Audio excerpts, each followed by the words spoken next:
ഈ പുതിയ ഡാം പണിയുന്നതിന് വേണ്ടി വരുന്ന ചിലവിനേക്കാൾ എത്രയോ ചിലവ് കുറച്ച് വളരെ കുറച്ച് സമയം കൊണ്ട് അതിന് പ്രതിവിധി ഉണ്ടാക്കുവാനുള്ള മാർഗങ്ങൾ സുപ്രീം കോടതി പറഞ്ഞിട്ടുണ്ട്. ഇതിനെക്കുറിച്ച് പഠിച്ചിട്ടുള്ള പല വിദഗ്ധ എഞ്ചിനീയേഴ്സും പറഞ്ഞിട്ടുണ്ട്. അന്തരീക്ഷ ഊഷ്മാവ് കൂടുന്നതിന്റെ ഭീകരത, അതിഭീകരത കാര്യമായിട്ട് ആരും തന്നെ ചിന്തിച്ചിട്ടില്ല, അറിഞ്ഞിട്ടില്ല, ഒരു ചാനൽ ചർച്ചകളിലും വന്നിട്ടുമില്ല. ബുദ്ധിമാനെന്ന് അഭിമാനിക്കുന്ന മനുഷ്യൻ അവന്റെ കുബുദ്ധി കൊണ്ട് പലവിധ കണ്ടുപിടുത്തങ്ങളും കണ്ടുപിടിച്ചു, ഒരുപാട് പുരോഗമനം ഉണ്ടാക്കി എന്ന് പറയുന്നു. ആ പുരോഗമനം ഭൂമിയുടെ അന്തരീക്ഷ ഊഷ്മാവിന്റെ സന്തുലിതാവസ്ഥയെ തകർത്തു കളഞ്ഞു. ആകാശത്ത് നിന്നും പെയ്തിറങ്ങുന്ന ഈ മഴയുടെ അളവ് കൂടിയത് കൊണ്ടാണ് ഈ മലയോര മേഖലകളിൽ ഉരുൾപൊട്ടലുകൾ പെട്ടെന്നുണ്ടാകുവാനുള്ള സാധ്യത കൂടിയത്. അല്ലാതെ അവിടെ ആളുകൾ കൃഷി ചെയ്തുകൊണ്ടോ അല്ലെങ്കിൽ ചെറിയ ചെറിയ കെട്ടിടങ്ങൾ പണിതുകൊണ്ടോ അല്ല. ഇടുക്കിയും മുല്ലപ്പെരിയാറും ഗാഡ്ഗിൽ കമ്മീഷൻ പറഞ്ഞ പരിസ്ഥിതി ലോല പ്രദേശങ്ങൾ തന്നെയാണ്. അങ്ങനെയുള്ള ഒരു പരിസ്ഥിതി ലോല പ്രദേശത്ത് വളരെ ആഴത്തിൽ പൈലിംഗ് നടത്തി ഇത്രയും വലിയൊരു ഡാം പുതിയതായിട്ട് പണിയുവാൻ ആർക്ക് എങ്ങനെ പെർമിഷൻ കൊടുക്കാൻ പറ്റും? നമ്മുടെ പാലാരിവട്ടം പാലം ആയിരക്കണക്കിന് വണ്ടികൾ ദിവസവും ഓടുന്ന ഇരുമ്പിന് പകരം മരത്തടികളും സിമെന്റിന് പകരം മണ്ണും കുഴച്ചുണ്ടാക്കിയ ആളുകളാണ് നമ്മുടെ ആളുകൾ. ഈ ശ്രീധരനും പ്രൊഫസർ CP റോയും കൃത്യമായിട്ട് പറഞ്ഞിട്ടുണ്ട്, ആ ഡാമിന്റെ പരിസരത്ത് എവിടെയെങ്കിലും ഒരു ഡാം പണിയാൻ ശ്രമിച്ചാൽ അത് എത്രയും പെട്ടെന്ന് കീഴോട്ട് പോരും, ഒരു സംശയം വേണ്ട. അവിടെ ഡ്രില്ലിംഗ് നടന്നാൽ തന്നെ ആപത്താണെന്ന് പറയുന്നത്. വയനാട് ദുരന്തത്തിന് ശേഷം കേരളത്തിലെ ജനങ്ങൾ ഏറ്റവും കൂടുതൽ ആകുലപ്പെടുന്നതും ചർച്ച ചെയ്യപ്പെടുന്നതും മുല്ലപ്പെരിയാർ ഡാമിനെ കുറിച്ചാണ്. അതിന്റെ പ്രതിഫലമായി നമ്മുടെ ചില MP മാർ നമ്മുടെ പാർലമെന്റിൽ മുല്ലപ്പെരിയാർ വിഷയം അവതരിപ്പിക്കുകയും അതിനെക്കുറിച്ച് ചർച്ച ചെയ്യപ്പെടുകയും എത്രയോ കോടികൾ, ഞാൻ അറിഞ്ഞത് 14,000 കോടി എന്നാണ്, അതിനു വേണ്ടിയിട്ട് അനുവദിക്കാമെന്നുള്ള ധാരണയിൽ എത്തിച്ചേർന്നൊക്കെ ആയിട്ട് നമ്മൾ അറിഞ്ഞു. അത് കേട്ടപ്പോൾ മലയാളികൾക്ക് ചെറിയ ഒരു സമാധാനമൊക്കെ ഉണ്ടായിട്ടുണ്ടെന്ന് എനിക്ക് തോന്നുന്നു. പക്ഷെ ചർച്ച ഉണ്ടായിരിക്കുന്നത് മുല്ലപ്പെരിയാർ ഡാമിന്റെ സമീപത്ത് എവിടെയെങ്കിലും പുതിയൊരു ഡാം പണിയുന്നതിനെ കുറിച്ചാണ്. ഈ ഡാമിന്റെ അവസ്ഥയെക്കുറിച്ച് വ്യക്തമായിട്ട് പഠിച്ചിട്ടുള്ള വിദഗ്ധന്മാർ പറയുന്നത് ഒരു കാരണവശാലും മുല്ലപ്പെരിയാർ ഡാമിന്റെ പരിസരത്ത് എവിടെയും പുതിയൊരു ഡാം പണിയാൻ ശ്രമിക്കരുതെന്നാണ്. അത് ഇപ്പോഴുള്ളതിനേക്കാൾ കൂടുതൽ അപകടാവസ്ഥ ഉണ്ടാക്കുകയാണ് ചെയ്യുന്നതെന്നാണ് പറയുന്നത്. ലോക ചരിത്രത്തിൽ ഒരിക്കൽ പോലും പഴക്കമുള്ള ഡാമിന്റെ പരിസരത്ത് പുതിയൊരു ഡാം പണിതിട്ടില്ല. പഴയ ഡാം പൊളിച്ചു കളഞ്ഞ് അതേ സ്ഥലത്ത് പണിത ചരിത്രമുണ്ട്. പക്ഷെ അതൊരു കാരണവശാലും മുല്ലപ്പെരിയാറിന്റെ കാര്യത്തിൽ നടക്കാൻ പോകുന്നില്ല. കാരണം ഒരു പുതിയ ഡാം പണിത് വരുമ്പോഴേക്കും 10-15 വർഷമെടുക്കും. അത്രയും കാലം മുല്ലപ്പെരിയാർ ഡാമിലെ വെള്ളം കിട്ടാതെ തമിഴ്നാടിന് ഒരിക്കലും മുന്നോട്ട് പോകാൻ സാധിക്കില്ല. ഒരു സീസണിൽ പോലും വെള്ളം കുറയ്ക്കാൻ സമ്മതിക്കാത്ത അവർ വർഷങ്ങളോളം അതിനുവേണ്ടി വെയിറ്റ് ചെയ്യാൻ ഒരു കാരണവശാലും സമ്മതിക്കില്ല. ഈ പുതിയ ഡാം പണിയുന്നതിന് വേണ്ടി വരുന്ന ചിലവിനേക്കാൾ എത്രയോ ചിലവ് കുറച്ച് വളരെ കുറച്ച് സമയം കൊണ്ട് അതിന് പ്രതിവിധി ഉണ്ടാക്കുവാനുള്ള മാർഗങ്ങൾ സുപ്രീം കോടതി പറഞ്ഞിട്ടുണ്ട്. ഇതിനെക്കുറിച്ച് പഠിച്ചിട്ടുള്ള പല വിദഗ്ധ എഞ്ചിനീയേഴ്സും പറഞ്ഞിട്ടുണ്ട്. പക്ഷെ പുതിയ ഡാം പണിയണമെന്നാണ് പലർക്കും ഇഷ്ടമെന്ന് എനിക്ക് തോന്നുന്നു. അതിനെക്കുറിച്ച് ചർച്ച ചെയ്യുന്നതിന് മുൻപ് എനിക്ക് പറയാനുള്ളത്, മുല്ലപ്പെരിയാർ ഡാം തകരുവാനുള്ള ഏറ്റവും സാധ്യത കൂട്ടുന്നത് ആ ഡാമിന്റെ പഴക്കമോ ബലക്ഷയമോ അല്ല. പലർക്കും അറിയില്ലാത്ത, ഇതുവരെ ഒരു ചാനലുകാരും ചർച്ച ചെയ്യാത്ത ഏറ്റവും പ്രധാന കാര്യം ഞാൻ അവതരിപ്പിക്കാം. ഇതെങ്ങനെയാണ് തകരാൻ പോകുന്നതെന്ന്. ആഗോള താപനം അല്ലെങ്കിൽ അന്തരീക്ഷ ഊഷ്മാവ് കൂടുന്നതിന്റെ ഭീകരത, അതിഭീകരത കാര്യമായിട്ട് ആരും തന്നെ ചിന്തിച്ചിട്ടില്ല, അറിഞ്ഞിട്ടില്ല, ഒരു ചാനൽ ചർച്ചകളിലും വന്നിട്ടുമില്ല. എന്റെ അഭിപ്രായത്തിൽ ലോകം അവസാനിക്കുവാനുള്ള സാധ്യത ഏറ്റവും കൂട്ടുന്നത് അന്തരീക്ഷ ഊഷ്മാവ് കൂടുന്നത് കൊണ്ടാണ്. ഇപ്പോൾ നമ്മൾ ഓരോ ദിവസവും ശ്രദ്ധിച്ചാൽ മനസ്സിലാവും, ഒരു മഴ കഴിഞ്ഞ് ഉടനെ വെയിൽ തെളിഞ്ഞാൽ ആ വെയിലിന് പണ്ടെങ്കുമില്ലാത്തതുപോലെ പൊള്ളുന്ന ചൂടാണ്. പണ്ടൊക്കെ മഴക്കാലത്ത് മഴ കഴിഞ്ഞാലും വെയിലുണ്ടായാലും തണുപ്പാണ് ഉണ്ടായിരുന്നത്. മഴ ഇന്ന് എങ്ങനെയാണ് പെയ്യുന്നതെന്ന് നമ്മൾ സ്കൂളുകളിലൊക്കെ പഠിച്ചിട്ടുണ്ടെങ്കിലും കാര്യമായിട്ട് ആരും തന്നെ അതിനെക്കുറിച്ച് ചിന്തിച്ചിട്ടില്ല. ഇപ്പോൾ പലരും അറിഞ്ഞു തുടങ്ങി. അന്തരീക്ഷ ഊഷ്മാവ് കൂടുമ്പോൾ ഭൂമിയിലെ അല്ലെങ്കിൽ കടലിലെ ജലം ആവിയായി മുകളിലേക്ക് പോയി കാർമേഘം തണുക്കുമ്പോൾ കീഴോട്ട് വരുന്നു മഴയായിട്ട്. മഴ കൂടുന്നതനുസരിച്ച് കൊടുങ്കാറ്റും മറ്റു ഭീകരതകളും കൂടും. എനിക്ക് തോന്നുന്നു ഈ വർഷമാണ് നമ്മൾ പ്രത്യേകിച്ച് ശ്രദ്ധിക്കാൻ തുടങ്ങിയത്. ചൂട് കാരണം മനുഷ്യർ നെട്ടോട്ടം ഓടുന്ന അവസ്ഥ വന്നു. ഓരോ വർഷവും 1/2 ഡിഗ്രിയെങ്കിലും അന്തരീക്ഷ ഊഷ്മാവ് കൂടിക്കൊണ്ടിരിക്കുന്നു. 1/2 ഡിഗ്രി ചൂട് കൂടിയാൽ അത് 4-5 വർഷം കൊണ്ട് എത്ര എത്തുമെന്ന് ആലോചിച്ചാൽ ഇപ്പോൾ തന്നെ നമ്മൾ ഉരുകി ചാവും. യൂറോപ്പിലും ഗൾഫ് രാജ്യങ്ങളിലുമെല്ലാം കഴിഞ്ഞ 1-2 വർഷമായിട്ട് പെയ്ത മഴയെക്കുറിച്ച് നമ്മൾ കേട്ടറിഞ്ഞു. ഒരിക്കലും പ്രളയമുണ്ടാകാത്ത സ്ഥലങ്ങളിൽ കൊടും മഴയും പ്രളയവുമാണ് ഉണ്ടായത്. ദുബായിൽ നമ്മൾ കണ്ടു. കഴിഞ്ഞ വർഷം ജർമ്മനിയിലും മറ്റു പല യൂറോപ്യൻ രാജ്യങ്ങളിലും വൻ പ്രളയമായിരുന്നു. അവരൊന്നും പ്രളയം കണ്ടിട്ടേയില്ല ഇതുവരെ ചരിത്രത്തിൽ. അതായത് ആഗോളതലത്തിൽ മഴ അതിഭയങ്കരമായിട്ട് കൂടി. ചിലപ്പോൾ കേരളത്തിലായിരിക്കും, അല്ലെങ്കിൽ ബോംബെയിലായിരിക്കും, ഡൽഹിയിലായിരിക്കും. ആകാശത്തിന് ഭൂമിയുടെ ഈ ചുറ്റളവ് വലിയ പ്രശ്നമൊന്നുമില്ല. ഒരു കാറ്റുണ്ടായാൽ ഈ മഴ അങ്ങോട്ടും ഇങ്ങോട്ടൊക്കെ മാറും. ഒരു പക്ഷേ ഇവിടെ മഴയില്ലെങ്കിൽ നമ്മൾ വിചാരിക്കും മഴക്കാലം മഴയെല്ലാം പോയെന്ന് വിചാരിക്കും. അങ്ങനെയല്ല, ആ മഴ, ആ കാർമേഘങ്ങൾ മറ്റിടത്തേക്ക് പോയി അവിടെ അതിഭയങ്കരമായിട്ട് മഴ ഉണ്ടാക്കുന്നു, പ്രളയം ഉണ്ടാക്കുന്നു. ചൂട് കൂടുന്നതനുസരിച്ച് മഴ എങ്ങനെയാണ് കൂടുന്നതെന്ന് ഒരു ഉദാഹരണ സഹിതം ഞാൻ വ്യക്തമാക്കി തരാം. ഒരു പാത്രത്തിൽ നമ്മൾ വെള്ളം ചൂടാക്കാൻ വെച്ചാൽ ആ പാത്രം ചൂടായി വരുമ്പോൾ ചെറിയ രീതിയിലുള്ള ആവിയെ കാണാൻ പറ്റൂ. പിന്നീട് ഓരോ ഡിഗ്രി ചൂട് കൂട്ടുന്നിടത്തോളം വളരെ പെട്ടെന്ന് ആ പാത്രത്തിലെ വെള്ളം ആവിയായിട്ട് മുകളിലേക്ക് പോകുന്നത് കാണാം. ചെറു ചൂടിൽ വരുന്നതിന്റെ എത്രയോ ഇരട്ടിയാണ് കുറച്ചുകൂടി ചൂട് കൂടുമ്പോൾ ആവിയായിട്ട് മുകളിലേക്ക് പോകുന്നത്. അതേസമയം ആ പാത്രത്തിന്റെ ചൂട് ലഘുവായിട്ട് ക്രമീകരിച്ചു വെച്ചാൽ നമുക്ക് കാണാൻ പറ്റാത്ത അത്രത്തോളം ചെറിയ രീതിയിൽ മാത്രമേ ആവി ഉണ്ടാവുകയുള്ളൂ. പ്രകൃതി അന്തരീക്ഷ ഊഷ്മാവിനെ നിശ്ചിത അളവിൽ നിലനിർത്തുവാനുള്ള എല്ലാ സജ്ജീകരണങ്ങളും ഭൂമിയിൽ ചെയ്തിട്ടുണ്ടായിരുന്നു. പക്ഷേ ബുദ്ധിമാനെന്ന് അഭിമാനിക്കുന്ന മനുഷ്യൻ അവന്റെ കുബുദ്ധി കൊണ്ട് പലവിധ കണ്ടുപിടുത്തങ്ങളും കണ്ടുപിടിച്ചു, ഒരുപാട് പുരോഗമനം ഉണ്ടാക്കി എന്ന് പറയുന്നു. ആ പുരോഗമനം ഭൂമിയുടെ അന്തരീക്ഷ ഊഷ്മാവിന്റെ സന്തുലിതാവസ്ഥയെ തകർത്ത് കളഞ്ഞു. അതായത് താമസിക്കുന്ന വീടിന് തീ വെച്ചതുപോലെയാണ്. ഇനി അത് ഒരിക്കലും തിരിച്ചു കൊണ്ടുവരാൻ പറ്റാത്ത അവസ്ഥയിലേക്ക് എത്തിക്കഴിഞ്ഞു. അതായത് മനുഷ്യനും മറ്റു ജീവികളും സസ്യങ്ങളും എല്ലാം, ജീവനുള്ള ഏതൊരു വസ്തുവും ഭൂമിയിൽ നിന്നും വളരെ കുറച്ചു കാലത്തിനുള്ളിൽ അപ്രത്യക്ഷമാകേണ്ട അവസ്ഥ വരും. അടുത്ത 4-5 വർഷത്തിനുള്ളിൽ മനുഷ്യന് സഹിക്കാൻ പറ്റാത്ത അത്രത്തോളം ചൂട് കൂടും. ഒരു സംശയം വിചാരിക്കണ്ട. എവിടെയെങ്കിലും വെള്ളമുണ്ടെങ്കിൽ ആ വെള്ളത്തിലേക്ക് ചാടി മുങ്ങിക്കിടക്കേണ്ട അവസ്ഥ വരും. അതോടൊപ്പം കടലിലെ വെള്ളം കൂടുതൽ കൂടുതൽ ആവിയായിട്ട് മുകളിലേക്ക് വളരെ പെട്ടെന്ന് പോകാൻ തുടങ്ങും. അതിഭീകരമായിട്ട് താഴോട്ട് വരാൻ തുടങ്ങും. അതിനിപ്പോൾ നമ്മൾ മേഘവിസ്ഫോടനം എന്നൊക്കെ പറയുന്നത്. ഇതൊക്കെ വരാൻ പോകുന്നേ ഉള്ളൂ. വയനാട്ടിലും അല്ലെങ്കിൽ പശ്ചിമഘട്ട മേഖലകളിലൊക്കെ മനുഷ്യൻ കുടിയേറി കൃഷി ചെയ്യാനും കെട്ടിടങ്ങൾ വെക്കാനൊക്കെ തുടങ്ങിയിട്ട് എത്രയോ വർഷങ്ങളായി.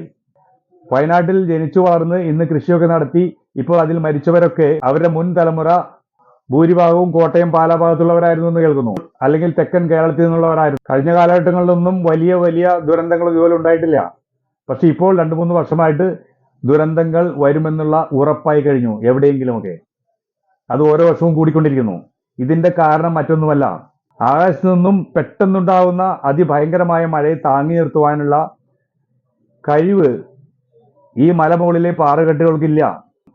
കൂടുതൽ കനത്തിൽ എത്തുന്ന വെള്ളം താഴോട്ട് ഒലിച്ചു പോകുന്നതിന് മുൻപേ തന്നെ അടുത്ത മഴ പെയ്യുന്നു. ഒരു ദിവസം കൊണ്ട് തന്നെ ആ മലയ്ക്ക് താങ്ങി നിർത്തുവാൻ കഴിയുന്നതിലധികം വെള്ളം അതിനുള്ളിലേക്ക് കയറുന്നു. ആകാശത്ത് നിന്നും പെയ്തിറങ്ങുന്ന ഈ മഴയുടെ അളവ് കൂടിയത് കൊണ്ടാണ് ഈ മലയോര മേഖലകളിൽ ഉരുൾപൊട്ടലുകൾ പെട്ടെന്നുണ്ടാകുവാനുള്ള സാധ്യത കൂടിയത്. അല്ലാതെ അവിടെ ആളുകൾ കൃഷി ചെയ്തതുകൊണ്ടോ അല്ലെങ്കിൽ ചെറിയ ചെറിയ കെട്ടിടങ്ങൾ പണിതുകൊണ്ടോ ഒന്നും അല്ല. അതൊക്കെ ചെറിയൊരു കാരണമാകാം. അത് തുടങ്ങിയിട്ട് എത്രയോ വർഷങ്ങളായി.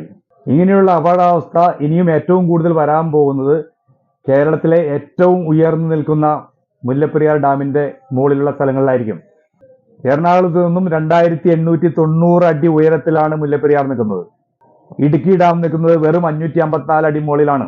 ഇടുക്കിയും മുല്ലപ്പെരിയാറും ഗാഡ്ഗിൽ കമ്മീഷൻ പറഞ്ഞ പരിസ്ഥിതി ലോല പ്രദേശങ്ങൾ തന്നെയാണ്. അങ്ങനെയുള്ള ഒരു പരിസ്ഥിതി ലോല പ്രദേശത്ത് വളരെ ആഴത്തിൽ പൈലിംഗ് നടത്തി ഇത്രയും വലിയൊരു ഡാം പുതിയതായിട്ട് പണിയുവാൻ ആർക്ക് എങ്ങനെ പെർമിഷൻ കൊടുക്കാൻ പറ്റും? ഇതൊന്നും ആലോചിക്കാതെയാണോ പാർലമെന്റിൽ ഈ 14,000 കോടി അനുവദിക്കുന്നത്? രാഷ്ട്രീയക്കാർ പലതും വിളിച്ചു പറയും, അതിന്റെ പ്രായോഗിക വശങ്ങളൊന്നും അവർ പഠിക്കുന്നില്ല. മുല്ലപ്പെരിയാർ ഡാമിന് മുകളിൽ ഇപ്പോൾ വയനാട്ടിൽ നടന്നതുപോലുള്ള ഒരു ഉരുൾപൊട്ടൽ ഉണ്ടായാൽ ആരും സംശയിക്കേണ്ട, ആ ഡാമിങ് പോരും. ഇതുവരെ അത് പൊട്ടില്ല എന്ന് പറഞ്ഞവരൊക്കെ ഇനി ഒരിക്കലും പൊട്ടില്ല എന്ന് പറഞ്ഞിരുന്നവരൊക്കെ ഈ അന്തരീക്ഷ ഊഷ്മാവ് കൂടുന്നതിനനുസരിച്ചുള്ള മഴയുടെ ആഘാതമൊന്നും പഠിച്ചിട്ടില്ല. ആ ഡാം തകർന്നാൽ അവിടെ നിന്നും 100 കിലോമീറ്റർ അകലെ താഴെയുള്ള ഇടുക്കി ഡാമിലേക്ക് ഈ 100 കിലോമീറ്ററിലുള്ള സർവ്വമലകളിലുള്ള പാറകളും മരങ്ങളും ചെളിയും ഇടിച്ച് തകർത്തു വരും. ആ ആഘാതത്തിൽ ഇടുക്കി ഡാം ചീട്ടുകൊട്ടാരം തകർന്നത് പോലെ അറബിക്കടലിന്റെ ആഴങ്ങളിലേക്ക് മുങ്ങിപ്പോകും. ഇനിയും കൂടുതൽ ഞാൻ പറഞ്ഞ് പേടിപ്പിക്കുന്നില്ല. ബാക്കിയുള്ള കഥകളൊക്കെ നിങ്ങൾ പലയിടത്തുമായി കേട്ട് കഴിഞ്ഞിട്ടുണ്ടാവും. ഇപ്പോൾ മുല്ലപ്പെരിയാർ ഡാമിന്റെ സമീപത്ത് തന്നെ ജനിച്ചു വളർന്ന് അവിടെ താമസിക്കുന്നതും ആ ഡാമിനെ കുറിച്ച് ഏറ്റവും കൂടുതൽ പഠനങ്ങൾ നടത്തി റിപ്പോർട്ടുകൾ സമർപ്പിച്ചതും അതിനുവേണ്ടി ഏറ്റവും കൂടുതൽ ആത്മാർത്ഥമായി സമരം ചെയ്തതുമായ ഒരു വ്യക്തിയാണ് പ്രൊഫസർ CP റോയ്. അദ്ദേഹം ഈ വിഷയത്തെക്കുറിച്ച് പറയുന്ന ഒരു വീഡിയോ ഞാൻ കഴിഞ്ഞ ദിവസം മറുനാടൻ ചാനലിൽ കണ്ടു. അദ്ദേഹം പഠിച്ചുണ്ടാക്കിയ റിപ്പോർട്ട് സുപ്രീം കോടതിയിൽ സമർപ്പിച്ച് ആ സുപ്രീം കോടതി വർഷങ്ങൾക്ക് മുൻപേ ഒരു ഓർഡർ കൊടുത്തിട്ടുണ്ട്. മുല്ലപ്പെരിയാർ ഡാമിലെ ജലനിരപ്പ് 50 അടി താഴ്ത്തിയിട്ട് അവിടെ നിന്നും മല തുളച്ച് ഒരു തുരങ്കമുണ്ടാക്കി തമിഴ്നാട്ടിലേക്ക് ആ വെള്ളം മുഴുവൻ കൊണ്ടുപോകാനായി. നമ്മുടെ രാഷ്ട്രീയക്കാരും എന്താ ഇത് ചർച്ച ചെയ്യാത്തത്? ഞാൻ ഈ പ്രദേശങ്ങളെല്ലാം സഞ്ചരിച്ച് പഠിച്ചിട്ടുള്ള വ്യക്തിയാണ്, അതുകൊണ്ടാണ് ഞാൻ പറയുന്നത്.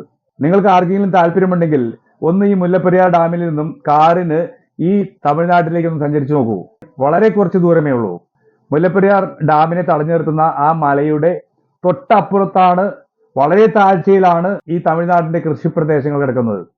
എനിക്ക് തോന്നുന്നു നമ്മുടെ മലയാറ്റൂർ മലയോളം പോലും ഇല്ല ആ മലയുടെ വലിപ്പം. അങ്ങനെയുള്ള ഒരു മലയുടെ തൊട്ടപ്പുറത്തേക്ക് ഈ വെള്ളം കൊണ്ടുപോകുന്നതിന് പകരം ഇത്രയും ലക്ഷക്കണക്കിന് ആളുകളുടെ ജീവൻ അപകടത്തിലാക്കി ജലബോംബ് എന്ന് പറയാവുന്ന ഒരു ഡാം നിലനിർത്തിക്കൊണ്ട് പോകുന്നതും ഇനി അവിടെ മറ്റൊരു ഡാം പണിയാമെന്ന് പറയുന്നതൊക്കെ എന്ത് ന്യായീകരണത്തിലാണ്, എന്ത് ബോധത്തിലാണ് പറയുന്നത്? കേരളത്തിന് ആ ഡാമിലെ ഒരു തുള്ളി വെള്ളവും ഉപയോഗമില്ല. അതിൽ നിന്നൊരു മീനിനെ പോലും നമ്മൾ പിടിക്കുന്നില്ല. പിന്നെ എന്തിനാണ് ഈ വെള്ളം അവിടെ കെട്ടി നിർത്തി ബാക്കി വരുന്നത് കേരളത്തിലേക്ക് ഒഴുക്കിവിടുന്നത്?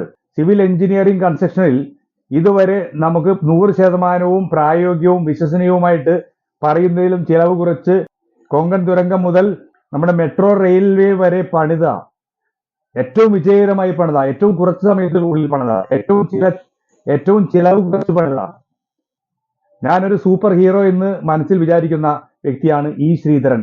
ഈ ശ്രീധരൻ സാർ ഇതിനെക്കുറിച്ച് പഠിച്ചിട്ട് പറഞ്ഞത്, നമ്മൾ ഇത്രയൊന്നും കഷ്ടപ്പെടേണ്ട ഒരു ആവശ്യമില്ല, ഇതുപോലെ പേടിക്കേണ്ട ആവശ്യം എന്താണ്? ആ മല തുരന്ന് ഒരു തുരങ്കം ഉണ്ടാക്കിയിട്ട് ആ തുരങ്കത്തിന്റെ ലെവലിൽ ഈ ഡാമിൽ വെള്ളം നിർത്തുക. ആ ഡാമിലേക്ക് വരുന്ന എല്ലാ വെള്ളവും ഏത് വർഷക്കാലത്തായാലും പൂർണ്ണമായും തമിഴ്നാട്ടിലേക്ക് കൊണ്ടുപോകാനുള്ള അവസരം ഒരുക്കുക. ഇപ്പോൾ അവർക്ക് ലഭിക്കുന്നതിനേക്കാൾ എത്രയോ ഇരട്ടി വെള്ളം ലഭിക്കും. ആ വെള്ളം സ്റ്റോർ ചെയ്യാനുള്ള സൗകര്യം അവർ ഒരുക്കണമെന്ന് മാത്രം. ഒരു കാലത്തും ഈ ഡാമിനെ കുറിച്ച് നമുക്ക് പേടിക്കേണ്ടി വരില്ല. പുതിയൊരു ഡാം പണിതാൽ നമുക്കറിയാം ഇന്ന് ഏത് കൺസ്ട്രക്ഷനിലാണ് കൈയിട്ട് വാഴാത്തത്? രാഷ്ട്രീയക്കാരും കോൺട്രാക്ടേഴ്സും. ഏതൊരു റോഡ് പണിയിലും പാലം പണിയിലും നമ്മൾ കേൾക്കുന്നതാണ്, നമുക്ക് അനുഭവമുണ്ട്. നമ്മുടെ പാലാരിവട്ടം പാലം, ആയിരക്കണക്കിന് വണ്ടികൾ ദിവസവും ഓടുന്ന ഇരുമ്പിന് പകരം മരത്തടികളും സിമന്റിന് പകരം മണ്ണും കുഴച്ചുണ്ടാക്കിയ ആളുകളാണ് നമ്മുടെ ആളുകൾ. അതിൽ നിന്ന് എത്രയോ കോടി അടിച്ചു മാറ്റി. അവരെ വിശ്വസിച്ചാണോ ഇനിയൊരു പുതിയ ഡാം പണിയാൻ നമ്മൾ ഏൽപ്പിക്കുന്നത്?